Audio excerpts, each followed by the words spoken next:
오래 기다리셨습니다. 김동섭의 인사이트 시작합니다. 어서 오십시오. 네, 안녕하세요. 예, 반갑습니다. 시장도 반갑죠. 미중 무역 이제 협상에 대한 낙관론이 퍼지면서 뉴욕 증시 좋았고 우리 시장도 붉은 물결이 지금 퍼지고 있는 그런 모양새인데요. 어떤 부분에 주목하십니까? 미국 무역 협상 이슈가 또 어저께 미국장을 약간 들어 올려줬죠. 근데 많이는 못 갔어요. 기술적으로 아무 변화가 없는 건 사실이고요. 근데 핵심 포인트는 그 류오 부총리가 무역 협상이 진전이 좀 있다. 뭐 이 말을 했는데 바로 미국에서 2단계 협상 과정 속에서 잘 되면 12월이나 11월에 관세 부과를 취소할 수 있다. 뭐 이런 얘기를 하면서 시장의 방향성을 흔들어줬죠. 근데 이 정도 뉴스면 사실 이전에 그 미국과 중국의 무역 협상이 별로 진전이 안 된 상태에 비해서는 진일보한 얘기잖아요. 이런 얘기는 한 번 나온 적 없어요. 관세를 뭐 잘 되면 안 하겠다 이런 말은 없었죠. 계속 서로 한 방향으로 나아가면서 이게 계속 부딪히는 그런 과정이 많았었죠. 근데 지금 이런 발언이 나왔는데도 불구하고 미국 시장은 어저께 다우가 플러스가 났지만 별 의미가 없다라고 말씀드릴 수 있는데요. 기술적인 부분 보시면은 지금 어떻게 돼 있습니까? 똑같아요. 아무것도 차이가 없어요. 근데 제가 사실은 이제 방송에 내보내지 않으면서 보는 게 여러 개가 있어요. 왜냐하면 그걸 다 하려면 설명하기 너무 힘들고 또 제가 오래간 방송을 했기 때문에 이 차트가 아마도 제일 눈에 익을 것 같아서 그런 건 잘 안 내보내는데요. 어저께 이제 좀 시간을 좀 많이 좀 나는 하루였습니다. 그래서 차트를 좀 굉장히 많이 보게 됐는데 어저께 보면서 느꼈던 것은 앞으로 2, 3일 안에 방향을 확인하는 자리가 올 수도 있겠다라는 생각을 했습니다.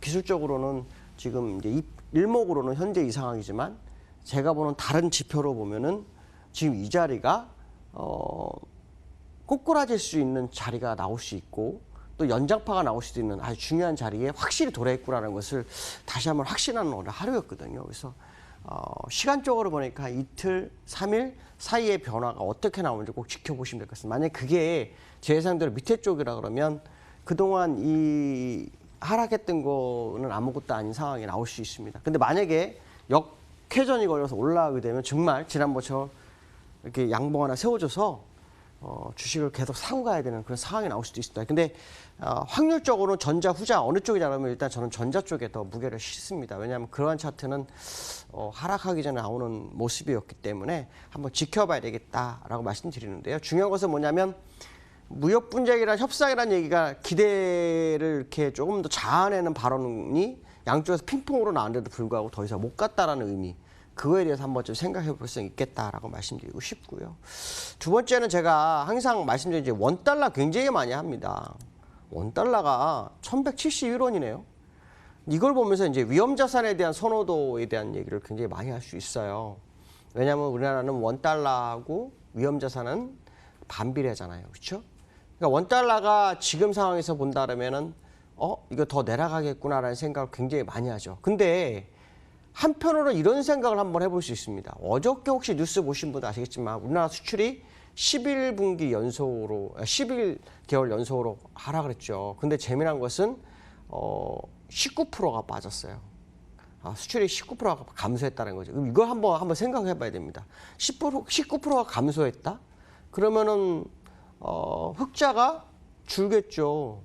근데 흑자를 다시 어느 정도 유지하려면 원달러는 어떻게 해야 되나요? 내려가야 되나요? 올라가야 되나요? 그렇죠? 이거 말이 안 맞는 거죠. 원달러가 내려가면 주가는 올라와 줬지만 수출은 계속 감소세예요. 그럼 우리가 어떤 생각을 해야 될까요? 원달러가 내려오려면 제대로 내려오려면 수출이 어느 정도 정상화를 유지해 줘야 됩니다. 아니면 최소한 바닥에서 3번 정도를 디디고 올라오는 모습이 꼭 나와야 됩니다. 근데 그런 모습이 지금 나올 수 있는 상황이 아니라는 거죠. 그렇기 때문에 지금 원달러가 좀 빠진 거를 가지고 추세 이탈로 보기에는 너무 섣부른 판단일 수 있겠다라는 생각을 해봐야 될 것 같고요. 두 번째는 이제 세 번째 연결해서 갈 수 있는 내용 중에 하나인데요. 원달러가 고점이 얼마였습니까? 1220원이잖아요. 그럼 그때부터 외국인이 만약에 들어왔다라는 원달러가 내려왔다면 외국인이 들어와야 되거든요. 근데 제가 여기 그 수급적인 걸 한번 잠깐 보려고 하는데요. 수급적인 모습을 보면 여기가 외국인이에요. 외국인들인데 지금 제가 이렇게 내려보겠습니다. 한번 잘 집중해서 보십시오. 보시면 계속 매도입니다. 거의. 매수가 퐁당퐁당 있어요. 그러니까 원달러가 주봉상으로 아까 아시다시피 원달러가 주봉상 모습이거든요. 그럼 이게 이 시점을 기준하면 9월 첫째 주부터 지금까지 외국인이 들어오는 금액이 없어요. 그러니까 나간 금액이 더 많습니다.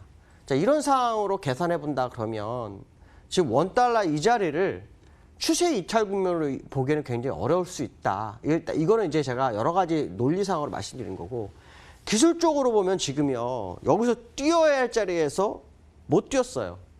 아마도 횡보가 나올 것 같습니다. 제가 지난번에 그 얘기를 했을 거예요. 이 바닥에서 레벨이 이렇게 수준이 한 번씩 올라섰다고 말씀드렸죠.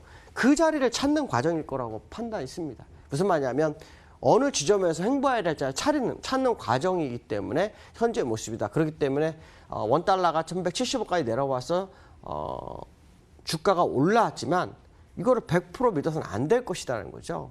결국 외국인의 기한에 대한 생각을 한번 해본다 그러면 적어도 원달러가 떨어지는 기점이 중요하겠죠. 그게 아마 수출에서 아까 말씀한 것처럼 3번 바닥을 디디는 정도의 모습. 그게 무슨 말이냐면 추가로 감소세가 없이 일정 부분 돌아 올리는 그 자리에 원달러가 떨어지는 시점. 그 시점이 아마도 외국인 실제로 시장에 진입하는 모습이 아닐까라고 봐야 될 것 같습니다. 제가 3번째까지 굉장히 빨리 했죠. 왜냐하면 오늘 우리나라 코스피를 좀 보려고요. 오늘 코스피 보시면 양봉 딱 세우죠. 일단 삼성전자하고 SK하이닉스가 올라섰어요. 물론 삼성전자는 추세선에 걸려있는 상황이지만 얼마 전에 어저께 제가 1690일, 우리나라 1690일 정도가 되는데 지수는 삼성전자 SK하이닉스가 주가를 끌어올렸다 그랬죠. 거기다 바이오가 같이 올라왔잖아요. 제가 오늘 사실은 뭘 보여드리고 싶은 거냐면 지난번 제가 여기서 그런 말을 했을 거예요. 변곡. 그 변곡의 가장 기본적인 요소가 혹시 기억하시는 분들 있으실지 모르겠지만 제가 갭상승 말씀드렸어요. 우리나라는 갭상승을 3개 이상 두고 간 적이 없습니다. 하나는 두고 간 적이 많아요. 근데 2개, 3개를 두고 간 적은 없었습니다. 근데 지난번에 여기서 한 번이 나왔고요. 2번이 나왔어요. 2번이 나왔고 3번째 나왔을 때 메워줬단 말이에요. 근데 다시 3개가 나왔고요. 4개가 나왔었어요. 4개를 메웠죠. 근데 다시 또 4개가 나왔어요. 그러니까 지금 갭상승이 계속 추례하면서 고점을 높이는 게 아니라 고점 부분에서의 움직임이 보이는데 이것도 아까 미국 차트 거의 똑같은 모습을 가지기 시작을 했어요. 그러니까 향후 미국 시장, 우리나라 시장은 2, 3일 안에 결정의 날이 굉장히 클 것이다라는 생각을 한번 해봐야 되겠다라고 말씀드릴 수 있고요.